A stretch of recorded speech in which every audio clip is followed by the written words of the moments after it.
நான் திரு திரு ரங்கா அவர்கள்ட்ட கேட்கணும் சார். தேர்தல் முடிஞ்சதுலேருந்து ஹிந்து பத்திரிகை எடுத்துக்கலாம் அல்லது வேறு பத்திரிகைகள் எடுத்துக்கிட்டிங்கன்னா அந்த புள்ளி விவரங்களை வைத்துக்கொண்டு எக்கச்சக்கமான ஒரு அனலிசிஸ் வந்துக்கிட்டே இருந்தது. அதிமுகவுக்கு வந்து ஒரு கிரைசிஸு, வரலாறு காணாத அளவில் தோற்றுருக்குறாங்க, சென்னை மண்டலத்தில் எவ்வளோ கீழே போனாங்க, பெண்கள் ஓட்டு எப்படி அவர்களுக்கு குறைஞ்சிருக்கு, அல்லது பட்டியல் சமூகத்தை சேர்ந்த தனி தொகுதிகளில் அவங்களுடைய வாக்குகள் எவ்வளோ குறைஞ்சிருக்கு, அர்பன் சென்டர்ஸில் எவ்வளோ குறைஞ்சிருக்குன்னு சொல்லி 20% கீழே ஏடிஎம்கேவோட ஓட் ஷேர் இதுக்கு முன்னாடி போனதில் இந்த முறை போயிடுச்சுன்னு சொல்கிறாங்க. அதை வச்சு நிறைய ஆய்வுகள் வந்திருக்கு, நீங்களும் பார்த்துருப்பீங்க. இப்போ கூட்டணி அமைக்கிறது மட்டும் இல்லை, அதிமுக தன்னுடைய சொந்த வாக்குகளை இழந்திருக்கு. அந்த கிரைசிஸை ஏடிஎம்கே தாண்டிடுச்சா? திரு பழனிசாமி அவர்கள் ராஜதந்திரம், கூட்டணி அமைப்பார், வியூகம் அமைப்பார் அப்படின்லாம் சொன்னாலும் அது இன்னொரு கூட்டணி வந்து ஜெயிச்சாதான் ஒரு கட்சி கூட்டு சேர வரும். அதற்கான நம்பிக்கை அவர் விதைக்கிற இடத்துல இருக்காரா? அது முக்கியமான கேள்வி.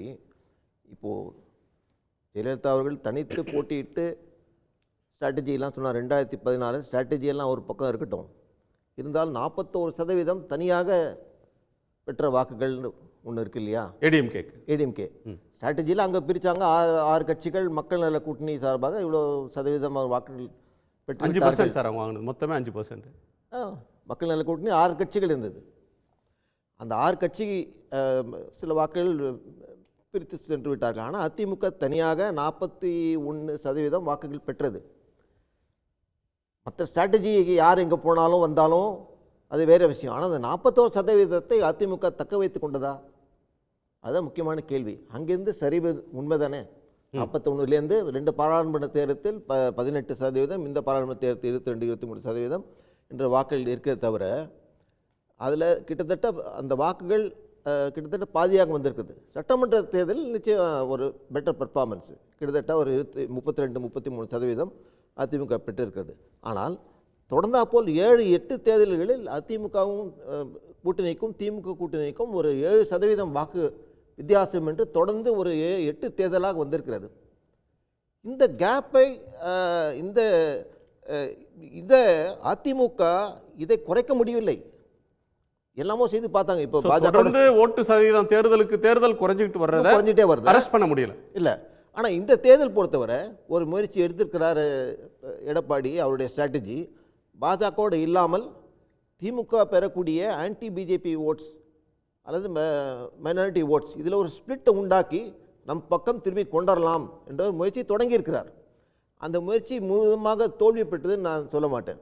ஓரளவுக்கு வெற்றி பெற்றிருக்கு. ஏன்னு சொன்னால் கிட்டத்தட்ட 55% வாக்குகள் திமுக அணி பெற்றிருக்கணும், கமல்ஹாசனுடைய மக்கள் நீதி மையத்தையும் சேர்த்து கொண்டால். ஆனால் 45% தான் வந்திருக்குன்னா 10% வாக்குகள் குறைந்திருக்கிறது. அந்த வாக்குகள் அத்தனையும் முழுவதுமாக சீமான் கட்சியோ ஒரு செல்லவில்லை, ஒரு பகுதி சென்றிருக்கிறது. இதில் பாஜக ஆன்டியாக இருக்கிற சிறுபான்மையினர் இருப்பதற்காகவும் ஆன்டி பிஜேபி ஓட்டு ஸ்பிட்டில் உண்டாக்குவதில் ஓரளவுக்கு அதிமுக ஓரளவுக்கு வெற்றி கண்டிருக்கு. நான் எப்படி சொல்கிறேன்னா, அந்த திமுக அணியிலேருந்து ஒரு 4-5% வாக்குகள் அதிமுக வந்திருக்கிறது. ஆனால் பாஜக தனியாக கூட்டணி வைத்திருப்பதனால் இந்துத்துவ மைண்ட் இருக்கிற ஓட்டர்ஸ் இதுக்கு முன்னால் ஜெயலலிதா இருக்கும்போது அதிமுக வாக்களித்திருந்தார்கள். அந்த இந்துத்துவ மைண்ட் இருக்கிற ஓட்டர்ஸும் பாஜக தீவிரமாக ஆதரிக்கிற ஓட்டர்ஸும் இந்த முறை என்னாலும் பாஜக வாக்களிப்போம்னு சொல்லி அதிமுகலேருந்து ஒரு 4-5% வாக்குகள் பாஜக சென்று விட்டது. இதுக்கு உதாரணமாக நம்ம தென்சென்னையை சொல்லலாம்.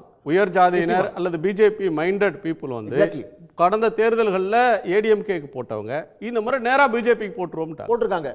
அது அந்த ஓட் பர்சன்டேஜ் தான் அதுக்கு உதாரணம். கண்டிப்பாக அதெல்லாம் இந்துத்துவ மைண்ட் ஓட்டர்ஸ். நீங்கள் தென் சென்னை வாக்காளர் உங்களுக்கு பற்றி நல்லா தெரியும்.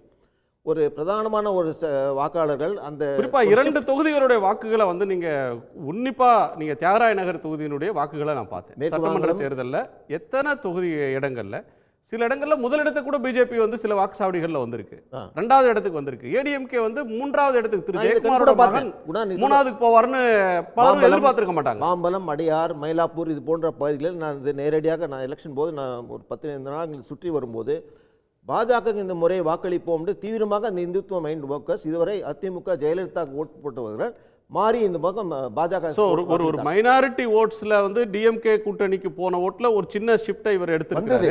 ஆனால் தக்க வைத்துக் கொள்ள முடியவில்லை. என்னால் இங்கிருந்து இந்துத்துவ மைண்ட் வாக்காளர்கள் அந்த வாக்குகள் பாஜக பக்கம் ஒரு பாஜக அதிமுக தன்னுடைய ஓட்டை இழந்திருக்கு இந்த இடத்துல. அதான் ஒரு பக்கம் பிளஸ் ஒரு பக்கம் மைனஸ். இதுதான் எடப்பாடிக்கு இருக்கிற சிக்கல். ஏதாவது பாஜகவோட கூட்டணி வைத்தால் அந்த மைனாரிட்டி வாக்குகள் போதிய அளவு பெற முடியவில்லை. இதனால் வெளியே விழுந்து அது திமுக அணியில் ஒரு ஸ்பிட்டை உண்டாக்கி மைனாரிட்டி ஓட் ஷிஃப்டை நம்ம ஏற்படுத்தி கொண்டு, ஏன் அது முக்கியம் சொன்னால் அப்போ தான் திமுக கூட்டணியில் இருக்கிற ஆன்டி பாஜக கட்சிகளை நாம் இழுக்க முடியும் என்கிற அவங்க, நீங்கள் பாஜக கூட்டணியில் இருக்கும்போது எங்களோட எப்படி நீங்கள் பேச முடியும் அப்படின்னு அந்த கட்சியில் இருக்கிற ஃபீட்பேக் ஒரு ஃபீலர்ஸ் வந்திருக்கலாம். அப்போது இவர் என்ன நினைக்கிறாருன்னா, நம்ம பாஜகவோட இல்லை, நம்ம கதவுகள் திறந்திருக்கு, அப்போது நீங்கள் செக்குலர் பார்ட்டிஸ் நீங்கள் நம்மளோட வரலாம், காங்கிரஸ் சிபிஎம் மற்ற கட்சிகளோட அவங்க பேசுகிறாங்க, விசிக்கு காங்கிரஸுக்குலாம் அழைப்பு கொடுக்குறாங்க, அப்போது அதுக்கான தயார் நிலையை வைத்துக்கொண்டு அது ஒன்று பேசலாம். தேர்தல் எடுத்துட்டா அது ஒரு ஸ்ட்ராட்டஜி. சென்னையோட 3 தொகுதிகள்லையும் அதிமுக 3வது இடத்துக்கு போகுது. நீங்கள் நகரங்கள்னு எடுத்துக்கிட்டா கோவை மதுரை மாதிரி நகரத்தில் 2வது இடத்துல இருந்திருக்க வேண்டிய அதிமுக 3வது இடத்துக்கு போகுது. நிச்சயமா அது அதிமுக ஒரு மதுரையெல்லாம் வந்து ஒரு பெரிய ஷாக். திருநெல்வேலி தூத்துக்குடி கன்னியாகுமரி அந்த பகுதியில் வீழ்ச்சி. ராமநாதபுரம் தேனியில் அதிமுக வாக்காளர்களே டிடிவி தினகரனுக்கும் திரு ஓ பன்னீர்செல்வத்துக்கு ஓட்டு போடுறாங்க, ஏடிஎம்கே பின்னாடி போகிறாங்க. 2வது வந்திருக்காங்க, அதுவும் வெற்றி பெறல. ஆனால் வாக்குகள் வந்து இப்போது 2வது. நீங்கள் இன்னும் ரெண்டு மூணு ஃபேக்டர்ஸ் நான் சொல்கிறேன். தலித் வாக்குகளில் அதிமுக பொறுத்தவரை ஒரு சரிவு தான். இதை ஒரு 2-3 தேர்தலாக பார்க்குறோம். அதே மாதிரி தென் மாவட்டங்களில் ஒரு காலத்தில் அதிமுகவோட கோட்டையாக இருந்தது. கடந்த 3-4 தேர்தலாக தென் மாவட்டங்களில் திமுக அதிமுகவோட பெட்டராக பெர்ஃபார்ம் செய்கிறது. அதுக்கு 2 காரணங்கள். ஒன்று, தலித் ஓட்டுகளுடைய consolidation in favour of DMK front. 2வது, செக்குலர் ஓட்ஸ். அவர் மைனாரிட்டின்னு சொல்லலாம். ஓட் பேங்க்னு பார்த்தா 80% அப்பீல் பண்ணுறோம் ஓட் பேங்க் பாலிடிக்ஸ் தானே. இன்றைக்கி நீங்கள் என்ன நாட்டில் பிரதமர் குடியரசு தின போது என்ன பேசுகிறார்? இந்துக்கள் பங்களாதேஷில் துன்புறுத்தப்படுகிறார் என்று சொல்கிறார். ஓகே, ஆனால் இந்தியாவில் இருக்கிற மைனாரிட்டிஸோட நிலை என்ன? அதை பற்றி கண்ணீர் சிந்த வேண்டாமா? அப்போது அதிமுக என்ன நினைக்கிறதுனா, இப்போவும் தொடர்ந்து பாஜகவுடைய ஸ்டைலோ ஒரு டிஎன்ஏவோட அப்ரோச் என்னன்னு சொன்னால், இந்துக்கள் பற்றி தான் அதிகமாக பேசுகிறாங்க தவிர சிறுபான்மையினர் பற்றி பேசுவதில்லை. இவரோட கூட இருந்தால் நமக்கு நஷ்டம்தான்ற எடப்பாடியோட லைன் கரெக்ட் தான், அதில் வந்து மாற்று கருத்தே கிடையாது. ஆனால் அந்த திமுக அணி முக்கியமான கேள்வி என்ன வருகிறதுனா, திமுக அணி உடையுமா? அதுலேருந்து இந்த கட்சிக்கு வருமா? அது வரதுக்கான வாய்ப்பு இல்லைன்னு எனக்கு தோணுது. ஏன்னு சொன்னால், திமுக அணி என்று சாதாரண ஒரு அணி அல்ல. இந்தியா கூட்டணி உருவான பிறகு அந்த கட்சிகள் எல்லாம் இணைப்பது பாஜக என்கிற ஒரு கோந்து, ஒரு க்ளூ. அந்த ஆன்டி பிஜேபி ஃப்ரண்ட்ன்றது ரொம்ப சாலிடாக, ரொம்ப கோஹெசிவாக, காம்பேக்டான ஒரு அலைன்ஸ். இந்தியா முழுக்க இருக்கிற எல்லா மாநிலத்தையும் காட்டிலும் தமிழ்நாட்டில் ஒரு டெம்ப்ளேட், ஒரு அருமையான டெம்ப்ளேட் ஸ்டாலின் அவர்கள் உருவாக்கியிருக்கிறார். அதற்கு காரணம் பாஜக. அதிலிருந்து வெளியே வரதுக்கான எல்லாரும் என்ன, அதாவது தொகுதிகள், இடங்கள், நம்பர், இதெல்லாம் பிரச்சனை இருக்கலாம்.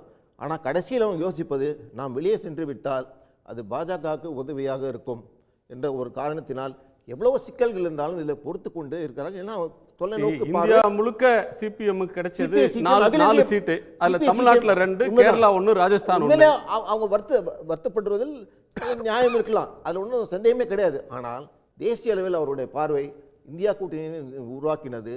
இது கிட்டத்தட்ட முக்காக்கினது தாண்டிட்டாங்க. ஒரு ஆந்திர பிரதேசில் ஒரு தவறான ஒரு முடிவு, நிதிஷ்குமாரை திரும்பி போய் சேர அனுமதித்தது.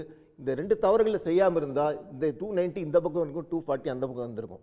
ஒரு சிறிய தவறு. இந்த அது வேற ஒரு கால்குலேஷன், வேற கணக்கு.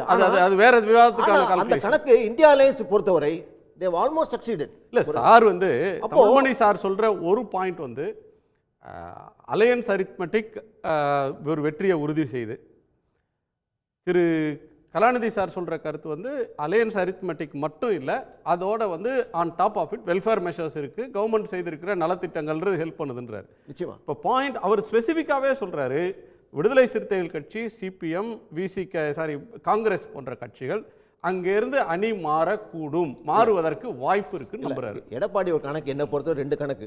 ஒன்று, இந்த கட்சியில் நம்ம திரும்பி கொண்டு சேர்க்க முடியுமா? என்ன அவர் என்ன ஒரு விஷயத்தை மறந்துட்டார்.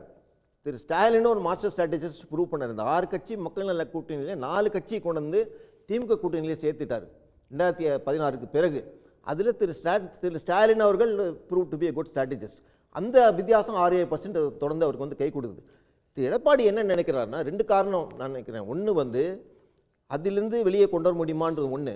ஆனால் அதில் நம்பிக்கை அதிகம் இல்லைனா கூட புதிதாக சீமான் கட்சி இவர்களுடன் நம்ம உள்ளே கொண்டு வருவதற்கான ஒரு முயற்சி நடக்கலாம். ஒன்று, ஏன்னா கிட்டத்தட்ட 8% இப்போ சீமான் கட்சி வாங்கியிருக்காங்க. விஜய் கட்சி இதோட கூட்டணி வைக்க முடியுமா என்று சில ஆலோசிக்கலாம்.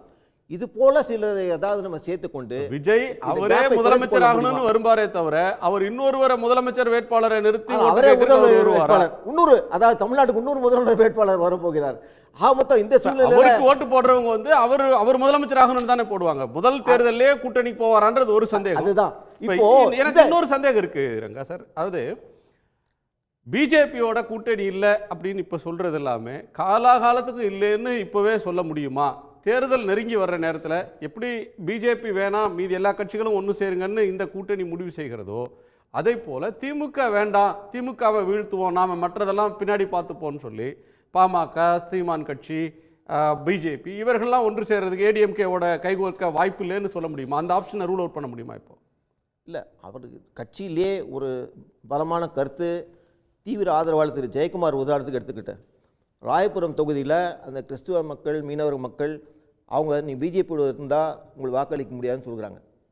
அதுலேருந்து நீ வெளியே வந்துட்டாலும் அவருடைய வெற்றி வாய்ப்புகள் பிரகாசமாக இருக்கும்னு திரு ஜெயக்குமார் நினைக்கிறது தப்பு இல்லை. அவர் அந்த தொகுதியில் ரொம்ப பாப்புலர். அவர் தோற்றதுக்கு நியாயமான காரணம் ஒன்றும் இல்லை. அதுபோல் இண்டிவிஜுவலாக சில தொகுதிகளில் இவர்களெல்லாம் இந்த முடிவு எடுப்பதற்கான முக்கியமான காரணம் அந்த ஃபேக்டர்ஸை ஒரு ஓட் பேங்க் பாலிடிக்ஸ் எப்படி இருக்குது இதில். அந்த ஃபேக்டர்ஸ்னால நீங்கள் என்ன நினைக்கணும்னா, இன்றைக்கி பாஜகவோட சேர்ந்தா 4% வரலாம், ஆனால் 5% வெளியே போகுது. இந்த ஃபேக்டர்னால எந்த பாஜகவோட சேர்ந்தனால நமக்கு பெரிய லாபமாக கிடையாது. இன்னும் சொல்ல போனால் பாஜகவோட இருக்கும் வரை ஏடிஎம்கேவோட கிரைசிஸ் வில் கண்டினியூன்னு சொல்கிறீங்க. Crisis will continue. அவங்கள பொறுத்தவரை திரு எடப்பாடி பொறுத்தவரை நான் என்ன நினைக்கிறேன்னா, வின் ஆர் லூஸ். ஆமாம், நம்ம தலைவர் நம்ம ஒரு இலக்கு நோக்கி நம்ம போகிறோம். அதில் வந்தால் லாபம், இல்லைனாலும் நம்ம கட்சியே நம்ம வெளியேற்றினவங்களை பற்றி யாரும் பேசாதீங்க. பிஜேபியோட சேரவும் முடியல, விலகி இருக்கவும் முடியல, விலகிறதுனாலையும் முழு நன்மை இல்லை, சேர்ந்தாலும் நன்மை இல்லைன்ற ஒரு நெருக்கடியில் இருக்கு. ஆமாம், ஆனால் ஒரே ஒரு வரி சொல்கிறேன். இபிஎஸ் பொறுத்தவரை என்ன சொல்கிறாரு, வெளியேற்றினவங்களை வெளியேற்றினது தான், அவங்க மீண்டும் சேர்த்துக்கொள்ள முடியாது, எக்காரணத்தை கொண்டு சேர்த்துக்கொள்ள மாட்டேன் ரொம்ப தெளிவாக சொல்லிட்டாரு. அவரோட வியூ வேறு வழியில் எல்லாரும் ஏற்றுக்கிட்டாங்க. ஆனால் அந்த முடிவில் அவர் இந்த 2026 பொறுத்தவரை அவர் மாறுவதாக தெரியவில்லை. ஏன்னா அவர்கிட்ட ஒரே சான்ஸ், வேறு சில கட்சிகள் நம்ம உள்ளே கொண்டு வந்து இந்த கூட்டணியில் சேர்த்து நம்ம ட்ரை பண்ணலாம்.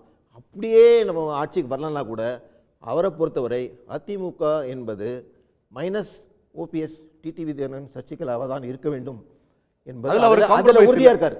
அதில் no compromise. Sun News WhatsApp சேனலை ஃபாலோ செய்யுங்கள்.